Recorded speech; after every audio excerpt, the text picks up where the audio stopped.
আপনি কি জানেন, আজ থেকে ২০ বছর পর যদি পৃথিবীর সব পানি ফুরিয়ে যায়, তবে পৃথিবীতে না তো কোনো মানুষের অস্তিত্ব থাকবে, আর না কোনো এআই বা রোবট থাকবে। এবার প্রশ্ন হলো, পানি ছাড়া মানুষ সার্ভাইভ নাই করতে পারে, কিন্তু এআই বা রোবট তো সার্ভাইভ করতে পারে। কিন্তু এরপরও এআই বা রোবটের কোনো অস্তিত্ব থাকবে না। এর দুইটি বড় কারণ রয়েছে। প্রথমটি, এখনের সময়ে এআই ও রোবট মানুষ দ্বারাই পরিচালিত। তাই যদি মানুষই না থাকে, তবে এআই বা রোবটের সার্ভাইভ করা কঠিন হয়ে যাবে। কিন্তু প্রশ্ন থেকে যায়, আজ থেকে ২০ বছর পর যদি এআই পুরোপুরি অটোমেটিক হয়ে যায়, তবে এআই কি সার্ভাইভ করতে পারবে? উত্তর না।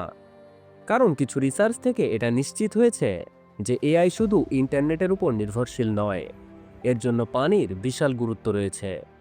ডেটা সেন্টার থেকে শুরু করে প্রসেসিং পর্যন্ত সব জায়গায় পানির ব্যবহার রয়েছে। এজন্য পানি ছাড়া না তো মানুষ থাকবে, না তো কোনো মেশিন চলবে, আর না ভবিষ্যৎ থাকবে।